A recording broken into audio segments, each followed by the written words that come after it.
Connaissez-vous la différence entre ces deux photos?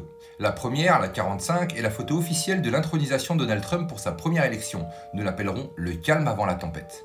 La deuxième photo est la photo officielle pour son intronisation pour son deuxième mandat en date du 20 janvier. La tempête est là. Et si ce chaos que nous vivons depuis 2020 n'était pas une série de coïncidences, mais une stratégie? Une stratégie pour exposer et démanteler le nouvel ordre mondial. Lors de l'élection de 2020, Donald Trump aurait pu s'accrocher au pouvoir, contester sans cesse avec des preuves flagrantes. Mais finalement, c'est Biden qui est monté au pouvoir.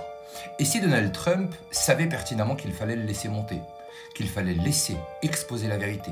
Parfois, vous ne pouvez pas dire la vérité au public, vous devez la montrer. Ce n'est qu'à ce moment-là qu'ils trouveront la volonté de s'impliquer.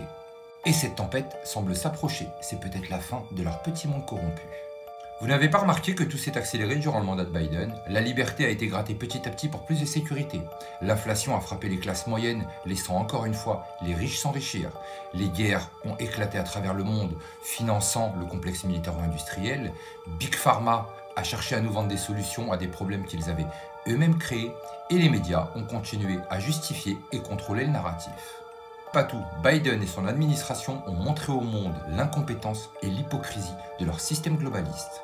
Chaque décision, chaque abus, chaque scandale révèle davantage leur véritable agenda. Si c'est précisément ce que Trump voulait, les laisser s'exposer eux-mêmes pour que le peuple se réveille enfin. Trump, lors de son mandat, avait commencé à s'attaquer à ce système, dénonçant les médias comme le véritable ennemi du peuple. Il a démasqué les élites politiques et économiques, celles qui veulent un contrôle total sur nos vies. Il a exposé les manipulations des grandes institutions internationales, celles qui cherchent à supprimer les frontières et à mettre une gouvernance mondiale. Mais il savait qu'il ne pouvait pas le faire tout seul. Le peuple devait voir ça de ses propres yeux. Et quoi de mieux que de laisser Biden et ses alliés globalistes prendre le contrôle et montrer leur vrai visage? Et si je vous disais que Donald Trump n'est pas seul dans ce combat? Depuis des années, on accuse Vladimir Poutine et Xi Jinping d'être de menaces pour l'Occident.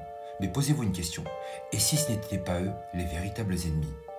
Poutine a refusé la domination des institutions internationales. Xi Jinping défie les multinationales et protège l'intérêt économique de la Chine. Et Donald Trump a commencé à démanteler ce système de l'intérieur. Imaginez un instant une alliance stratégique entre Trump, Poutine et Xi Jinping pour détruire le nouvel ordre mondial.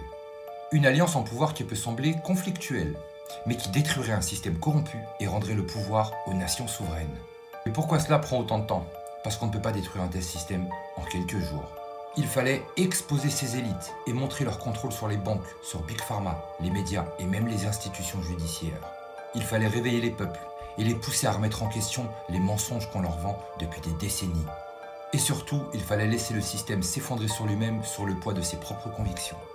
Trump, en laissant Biden prendre le pouvoir, a forcé le public à voir la vérité.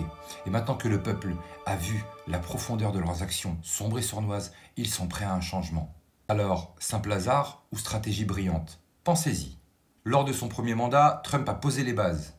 Biden, marionnette des élites, a montré leur agenda caché. Et Trump est de retour, peut-être pour finir le travail. Et vous, qu'en pensez-vous? Poutine, Trump et Xi Jinping sont-ils des acteurs clés dans un conflit face au nouvel ordre mondial? Dites-moi en commentaire. N'oubliez pas de partager cette vidéo.